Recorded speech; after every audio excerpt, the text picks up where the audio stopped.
Parlons maintenant des versions et des distributions Unix Linux.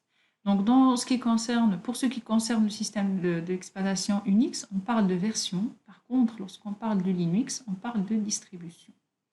Donc, pour, pour Unix, donc les versions évoluent assez vite. Les informaticiens euh, se concentrent sur une version entreprise assez évoluée qui s'adapte au matériel aussi bien que logiciel des éditeurs qui s'intéressent à ces versions-là. Donc, on peut citer les trois versions commerciales les plus connues en ce qui concerne le système d'exploitation Unix, à savoir Solaris, c'est une version de la société Sun qui a été rachetée en 2009 par la société Oracle. Donc, c'est un éditeur du système Unix Solaris pour les systèmes Spark et Intel x86. Suite à ce rachat, Solaris a été optimisé pour supporter la technologie Oracle, qui permet d'exécuter une application répartie sur plusieurs serveurs. D'autres technologies ont été intégrées également, comme les ZDFS, systèmes de fichiers journalisés, offrant des capacités de stockage très importantes. Donc, la dernière version proposée par Oracle, Solaris 11.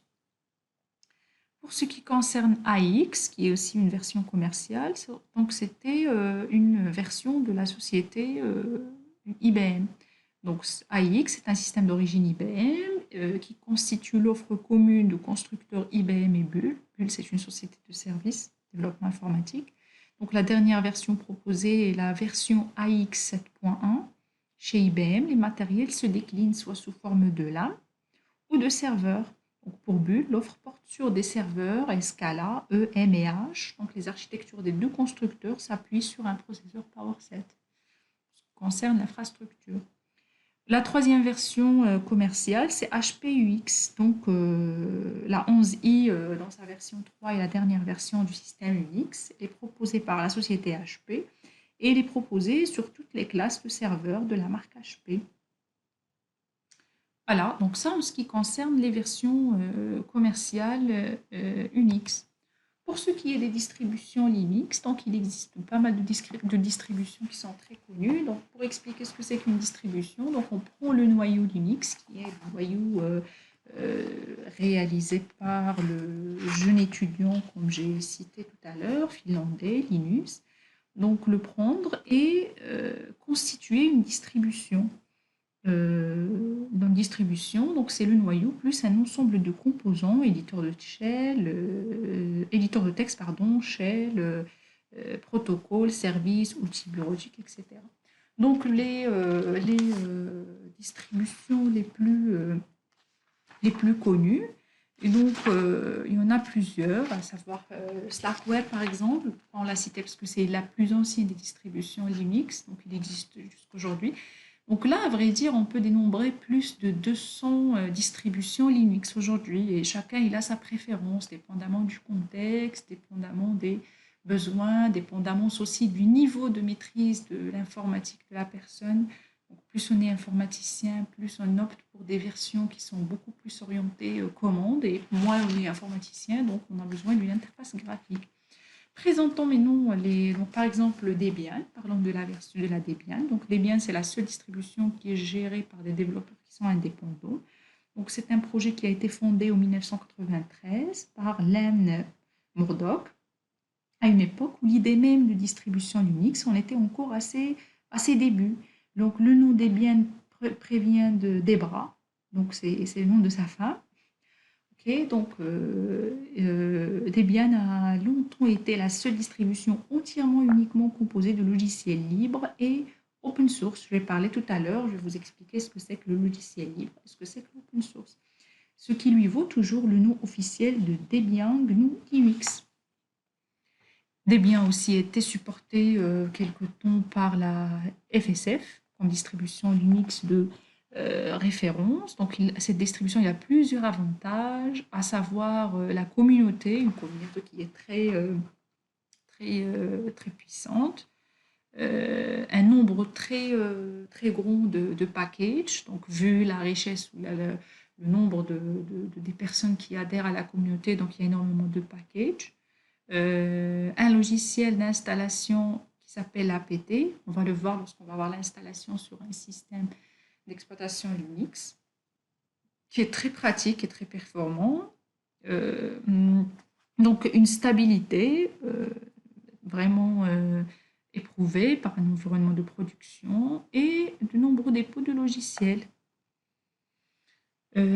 Si on parle par exemple de la version Red Hat, donc Red Hat c'est une solution qui est prise en charge par l'entreprise américaine Red Hat. Donc cette distribution, c'est une distribution qui est entreprise.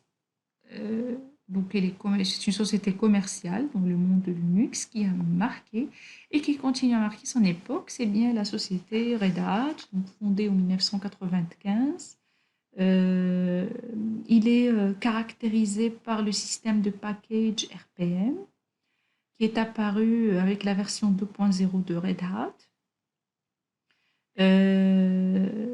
Quoi d'autre? Donc, les versions suivantes ont été confiées au projet communautaire Fedora qui continue tous les 6 mois à sortir une nouvelle version.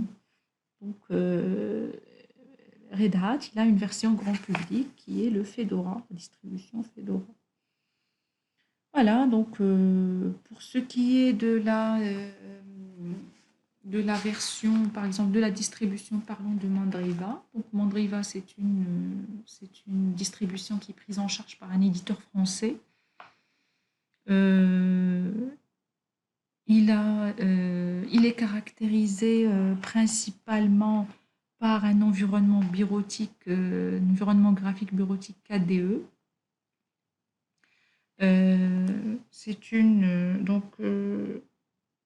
La Mandriva est une version qui nécessite un prérequis informatique. Donc là, c'est pas très intuitive. Quoi d'autre? Donc voilà. Donc c'est une version qui continue à exister. Si on parle par exemple d'OpenSUSE, donc OpenSUSE c'est une version qui est faite par l'éditeur Novell. Donc c'est la distribution fille de Slackware, j'ai dit que la distribution la plus ancienne. C'est une distribution qui a été garantie par cette société. Il contient un ensemble de logiciels open source, dont le bureau GNOME éventuellement. Son développement, il est communautaire. Donc, il a une communauté assez puissante. Voilà, donc ça c'est par rapport à l'OpenSUSE. Parlons maintenant du fameux, donc pour la Debian. Donc la Debian, c'est la seule distribution qui est, comme je viens de dire, qui est faite par des développeurs indépendants. Parlons de Ubuntu. Donc Ubuntu, c'est la version grand public des distributions Linux. C'est la plus connue aujourd'hui pour les utilisateurs finaux, normaux, personnes qui ne sont pas très informaticiens et qui ont quand même cette curiosité d'utiliser des systèmes d'exploitation Linux. Donc ils optent pour le Ubuntu. Donc c'est un milliardaire sud-africain qui a principalement pris en charge ces distributions.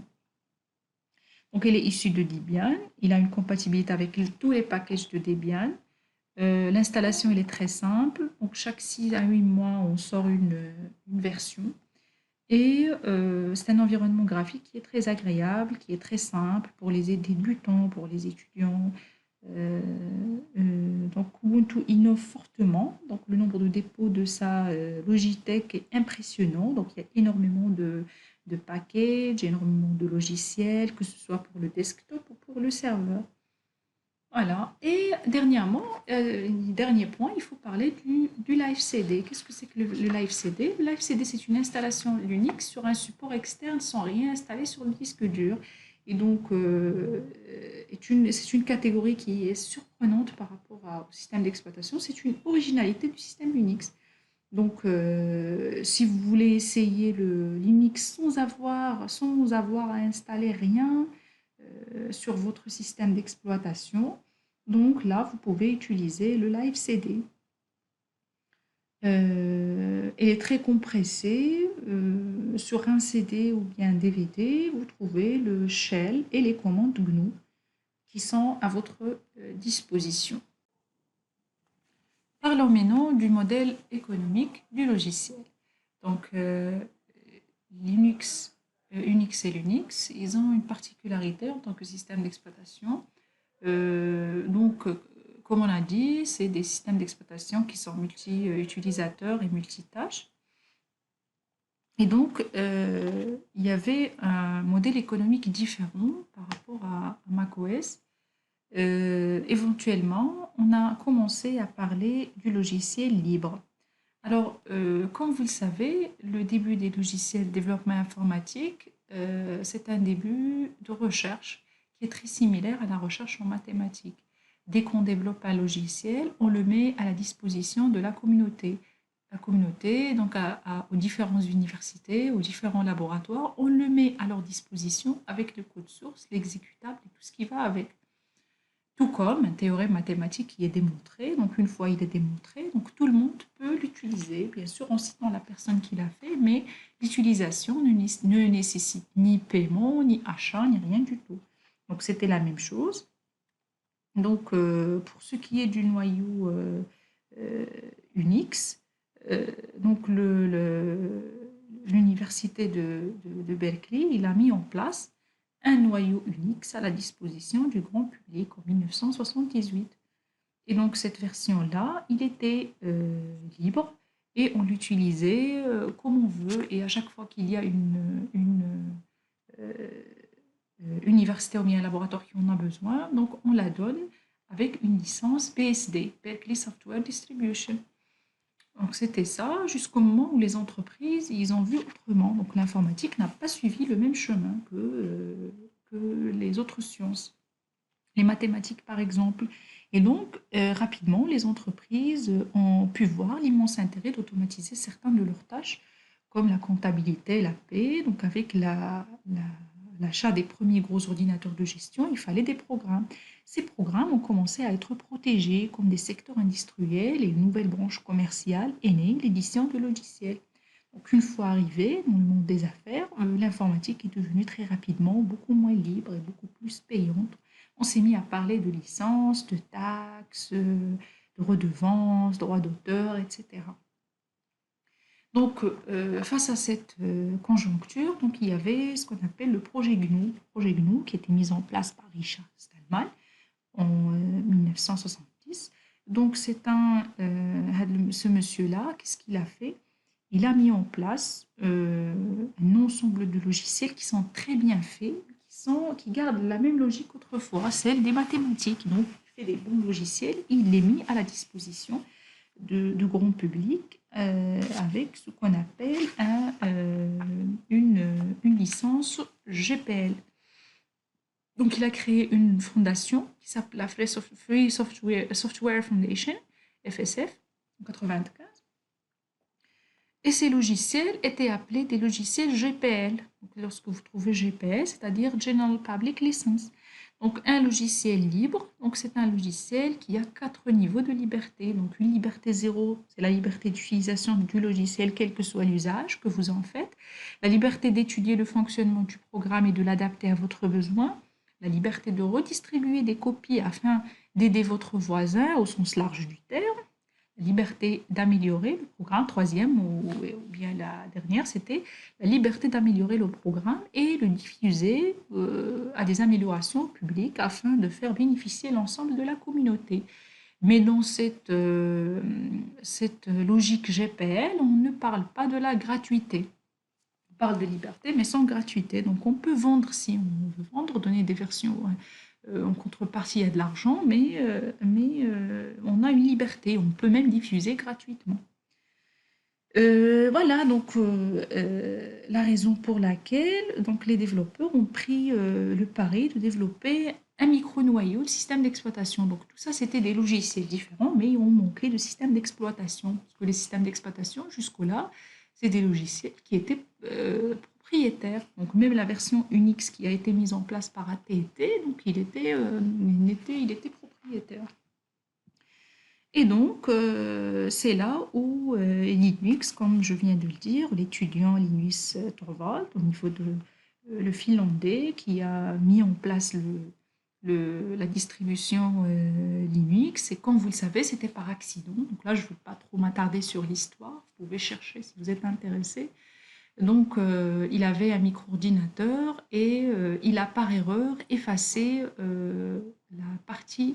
une bonne partie de son disque dur par erreur. Et donc, une fois il l'a effacé, au lieu de tout refaire, il a continué de travailler en langage C sur le nécessaire pour reprogrammer la manipulation de son système d'exploitation, de son disque dur et des autres périphériques. Et c'est là où il a mis en place la première version de Linux, qui a vu le jour, qui était annoncée exactement le 25 août 1991. Et depuis, donc, le système Unix, c'était le système d'exploitation Linux, c'était le noyau de système d'exploitation pour le projet GNU, qui était un projet de logiciel gratuit. Et voilà, il y avait d'autres licences. Donc, chaque licence, elle a des particularités. Donc, bien sûr, les plus connues, c'est la BSD dont je vous ai parlé, et la GPL ou bien le GNU. Mais il y a d'autres. Il y a la licence Apache Software, il y a la licence Mozilla Public, il y a la licence Public Adaptativa. Et chaque licence, donc la licence, c'est un concept qui est plutôt juridique. C'est les degrés de liberté, c'est les autorisations qu'on a sur un logiciel. Donc à chaque fois que vous avez un logiciel, il faut vérifier quelles sont les libertés que vous avez ou bien les droits que vous avez sur ce logiciel. Parlons maintenant un petit peu de la configuration matérielle de base pour le système Linux. Donc, on a un prérequis qui n'est pas très exigeant par rapport à d'autres systèmes d'exploitation comme Windows 10 par exemple. Donc, on a besoin d'un processeur ou plus, bien sûr, de type, ça c'est le minimum, de type Intel Pentium ou supérieur, ou un équivalent de marque AMD par exemple. Au moins 128 mégas de mémoire, donc une petite mémoire, 1 giga pour une utilisation optimale. Donc, pour être à l'aise, veuillez avoir au minimum 1 giga. Pour une installation minimale en mode texte, donc 64 mégas, il ne suffit. 500 mégas d'espace disque pour une installation minimale sans interface graphique et seulement les outils de base. Et si on veut le standard, 2,5 gigas pour une installation standard à laquelle il faut rajouter de l'espace pour les données de l'utilisateur et la partition d'échange. Vous pouvez tester ça. Si vous voulez créer et installer votre distribution Linux sur une machine virtuelle avec VMware. Donc vous voyez qu'on peut choisir un minimum de configuration et d'ailleurs l'outil nous assiste. VMware, il nous assiste lors de l'installation d'une machine virtuelle Linux, il nous assiste pour nous donner ce minimum de prérequis en matière de configuration. Et là encore, je rappelle la distribution du Live CD, mais la distribution du Live CD, ce n'est pas une distribution qui est professionnelle, ni même une installation de serveur qu'on peut administrer, qui est l'objectif de notre formation. Alors, qu'est-ce que c'est que le rôle de l'administrateur du système? Par tradition historique, tout système Unix est doté d'un compte privilégié baptisé le root. Il en est de même pour Linux. Ce compte possède les pleins pouvoirs sur le système. Comme j'ai dit, un pouvoir de lecture, d'écriture et d'exécution sur tous les dossiers et tous les fichiers du système d'exploitation. Selon le contexte de l'entreprise, la liste des tâches à la charge d'un administrateur système peut rassembler tout ou partie des aspects suivants. Donc, c'est ce que je viens de lister ici sur le slide. Ce n'est pas une liste qui est exhaustive, mais c'est les principales fonctionnalités. Donc, d'abord, créer, modifier, supprimer un utilisateur, y compris la modification de l'environnement de travail avec la modification des droits, stratégies et mots de passe. Donc, la gestion des fichiers et des disques, l'intégrité du système de fichiers, l'organisation de l'arborescence des fichiers, la protection avec les droits, la gestion des systèmes de fichiers, à savoir la création, le montage, le démontage, la gestion des disques physiques, l'installation, le partitionnement. Ensuite, surveiller l'espace disque, donc les taux d'occupation des disques pour chaque utilisateur, le swapping, les quotas, organiser les sauvegardes et les archives, les commandes, supports, intervalles, stratégies, etc. Il s'agit aussi d'ajouter des périphériques, de nouveaux disques, des cartes réseau, des fichiers spéciaux, etc. Améliorer les performances du système, donc à savoir la gestion des ressources, la gestion des mémoires, l'optimisation des paramètres des noyaux, donc parce qu'il y a différents niveaux d'utilisation d'un noyau. Gérer les services et installer de nouveaux logiciels, donc à savoir service au démarrage, le comptable, les procédures d'installation standard, les impressions. Sécuriser le système et aussi sécuriser les connexions, les utilisateurs et la sécurisation du réseau. Et bien sûr, il y a l'arrêt, le démarrage du système d'exploitation. Donc, un administrateur système, c'est quelqu'un qui surveille quotidiennement le système euh, pour faire des installations, des mises à jour, des applications, pour gérer les comptes des utilisateurs et pour une assistance technique, si quelqu'un a oublié son mot de passe, si quelqu'un veut changer son mot de passe, si le compte de quelqu'un n'accède pas à un dossier, un fichier, donner une autorisation. Bien évidemment, optimiser les différentes ressources, que ce soit des ressources qui sont matérielles ou bien des ressources qui sont logicielles. Et bien sûr, c'est les anomalies, c'est la restauration, les pannes, démarrage, redémarrage, et les installations réseau, l'utilisation des différents protocoles et la gestion des différents aspects du réseau. Donc, comme j'ai dit, la liste n'est pas exhaustive. Donc, un administrateur réseau, qu'est-ce qu'il peut faire aussi? Il peut gérer l'aspect sécurité également. Il peut mettre en service ou bien maintenir les périphériques. Quoi d'autre? Donc, il peut mettre à la disposition des utilisateurs euh, des, euh, des, euh, des logiciels avec leur installation et leur configuration. Donc, quels sont les prérequis ou bien quelles sont les qualités requises? Donc, il faut que cette personne-là il maîtrise les mécanismes fondamentaux du système d'exploitation en question, en l'occurrence ici le système Linux, maîtrise des commandes de base, donc c'est anormal qu'un administrateur de système ne maîtrise pas les commandes de base du shell, une compétence en programmation éventuellement shell pour programmer des scripts qui vont automatiser certaines tâches, donc c'est pas normal qu'il va faire toutes les tâches manuellement et en plein temps. Parce que la veille du système ou bien l'astreinte, c'est quelque chose qui se déroule 24 heures sur 24 et donc il faut automatiser certaines tâches. Une adaptation aux variantes, une consultation efficace de la documentation des différentes versions, une rigueur et un sens d'organisation, une qualité relationnelle avec les utilisateurs, donc la communication, c'est un aspect majeur, et aussi une déontologie et une discrétion pour garder les secrets du métier, pour garder les mots de passe des gens, pour ne pas infiltrer des programmes malveillants, pour ne pas faire des manipulations qui sont erronées, supprimer des fichiers système ou faire autre chose qui est pénalisant. Alors, qu'est-ce que c'est que le root? Ou bien, comment devenir root? Le root, c'est le super utilisateur du système Linux ou Unix. Donc, seul l'administrateur ou quelques utilisateurs privilégiés dans le cadre de certains services peut administrer un système Unix ou bien Linux. Cet utilisateur particulier se nomme root et il porte un UID égal à 0. Le UID, c'est un identifiant, c'est l'identifiant utilisateur, user ID, au niveau du système d'exploitation. Donc le 0, c'est un chiffre qui est privilégié, il est restreint pour le root.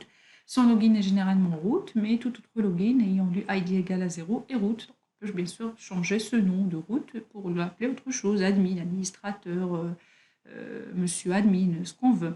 Dans le cas d'une connexion root, donc l'invite du shell et le caractère dièse, le caractère tilde. La commande sous permet de prendre temporairement l'identité de l'administrateur. Donc, si on utilise sous ou bien sudo, on va le voir, ça signifie qu'on veut se connecter sur le système d'exploitation en tant que root. Eh bien, le conseil que je donne à ce niveau-là, c'est qu'il faut éviter de travailler directement et en permanence en tant que root, parce que le root, comme je viens de le dire, il a droit de lecture, écriture et exécution sur tous les fichiers et tous les dossiers. Donc, un administrateur d'un système Unix s'effectue de 4 manières principales. Donc, à l'aide des commandes d'administration, d'ajouter un utilisateur, de changer les droits, etc.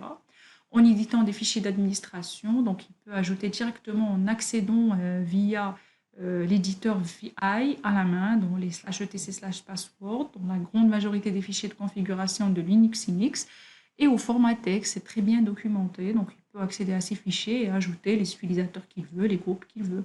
En exécutant des scripts, dans beaucoup de cas, les commandes d'arrêt, relance du système ou bien des services d'ajout d'utilisateurs sont des scripts. Donc on crée un script shell qui automatiquement fait la chose. Et quatrièmement, en utilisant des outils intégrés d'administration, donc chaque version ou bien chaque distribution, il a un outil d'administration bien particulier.